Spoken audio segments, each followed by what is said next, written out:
Hello everyone, this is Anjali Singh and आज के इस लेक्चर में हम लोग पढ़ेंगे कंप्यूटर मेमोरी। कंप्यूटर मेमोरी क्या होती है, व्हाट इज कंप्यूटर मेमोरी।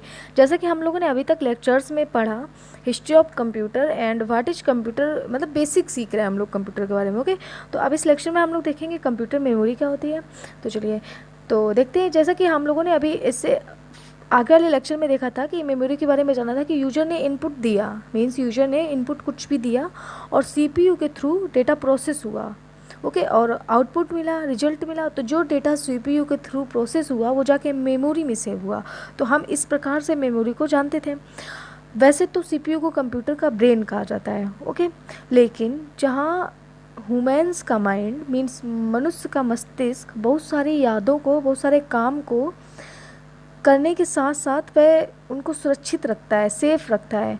लेकिन वही सीपीयू केवल अर्थमेटिक कैलकुलेशन और तार्किक गणना कर इनपुट डेटा को प्रोसेस करता है। मीन्स ह्यूमन्स के माइंड में क्या होता है, कुछ भी वर्क करता है तो वो सेफ रखता है, उसकी यादें उसके माइंड में हमेशा रहती हैं। ओके, लेकिन सीपीयू में क्या होता है, इसमें कोई निश्चित तरीके से डेटा को सुरक्षित नहीं रखा जा सकता। मीन्स ये कुछ चीज़ पूरी तरीके से नहीं रख सकती है। तो इसमें क्या है, इनपुट डेटा को प्रोसेस करता है, मतलब कि अर्थमेटिक कैलकुलेशन और तार्किक गणना करके इनपुट डेटा को प्रोसेस करता है। ओके, प्रोसेस डेटा को सुरक्षित नहीं रख सकता है, कोई कंफर्म नहीं होता है कि सुरक्षित रखेगा भी कि नहीं। अब उस प्रोसेस डेटा को रखना भी कहीं ज़रूरी होता है। मीन्स हम लोगों ने कुछ इनपुट ने यूजर ने कुछ इनपुट दिया, तो जो डेटा प्रोसेस हुआ उसको सेफ रखना भी हम लोगों के लिए वो है। तो इसमें क्या है, तो इस कार्य का जिम्मा कंप्यूटर मेमोरी को दिया गया। मीन्स जो डेटा प्रोसेस हुआ तो वो कंप्यूटर मेमोरी सेफ रखती है उसको। ठीक है, कंप्यूटर मेमोरी को बहुत सारे भागों में डिवाइड किया गया है, मीन्स बांटा गया है, जिन्हें हम सेल कहते हैं। ओके, जो कंप्यूटर मेमोरी छोटे छोटे भागों में डिवाइड है जिनको हम सेल कह सकते हैं। कंप्यूटर मेमोरी को बहुत बहुत सारे छोटे छोटे भागों में डिवाइड किया गया है जिन्हें हम सेल कहते हैं। प्रत्येक सेल का यूनिक एड्रेस या पाथ होता है। मीन्स हर एक सेल का एक यूनिक एड्रेस पाथ होता है। ओके, आप जब भी कोई फाइल कंप्यूटर में सुरक्षित या सेफ रखते हैं तो वह एक सेल में सेव होती है। जैसे कि हम लोगों ने कंप्यूटर में किसी भी मेमोरी में कुछ भी सेव करा, फाइल या कुछ भी सेव करा, तो वो एक सेल में सेव होती है। ओके, तो ये होती है हमारी कंप्यूटर मेमोरी। आप देखेंगे कंप्यूटर मेमोरी कितने प्रकार की होती है। चलिए, तो कंप्यूटर मेमोरी दो प्रकार की होती है। First one is volatile, means प्राथमिक primary memory, and second one is non volatile, means secondary and द्वितीय मेमोरी। ओके, तो फर्स्ट देखते हैं वोलेटाइल मेमोरी मीन्स प्राथमिक प्राइमरी मेमोरी क्या होती है।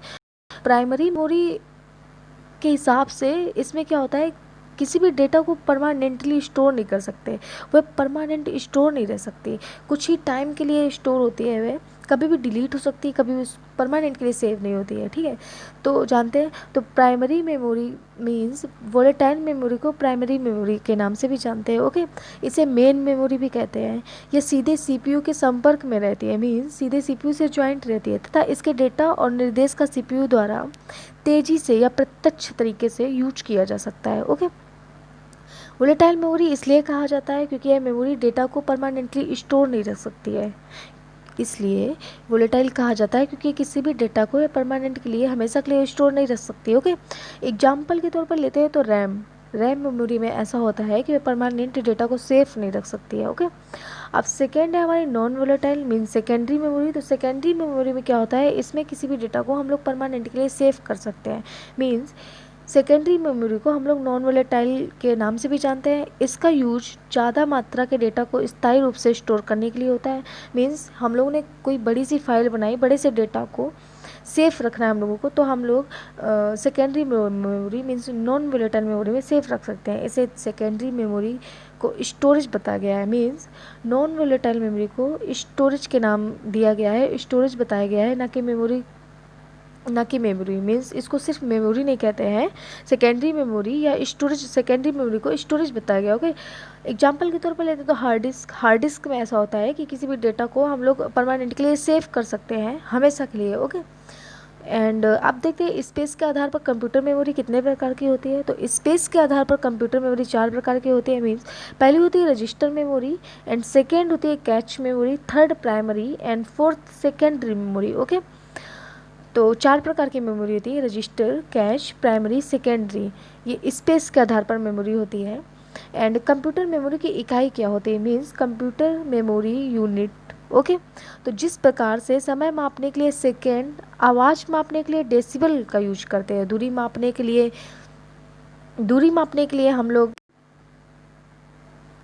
एंड वजन मापने के लिए ग्राम जैसे करते हैं। ओके, इसी प्रकार कंप्यूटर की दुनिया में स्टोरेज क्षमता का नापने के लिए मात्रकों का निर्धारण किया गया है।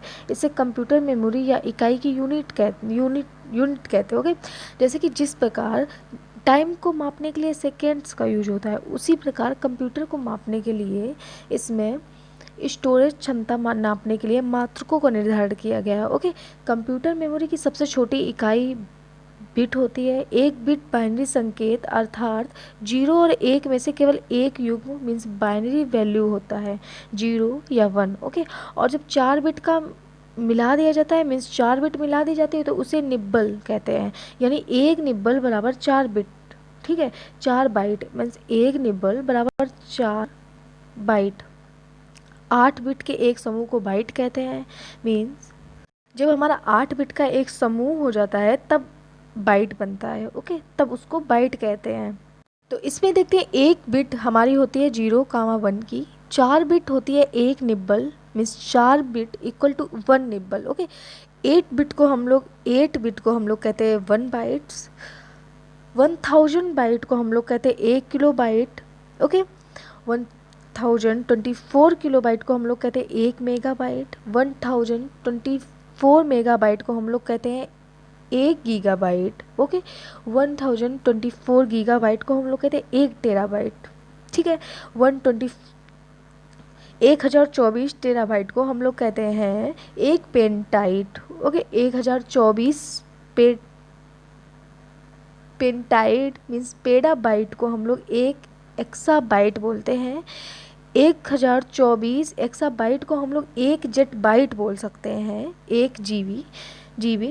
1024 जेटा बाइट को हम लोग बोलते हैं 1 जेट बाइट।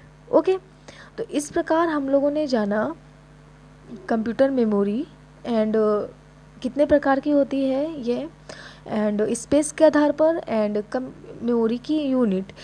तो आज का इस लेक्चर इसी में एंड करते हैं। Thank you.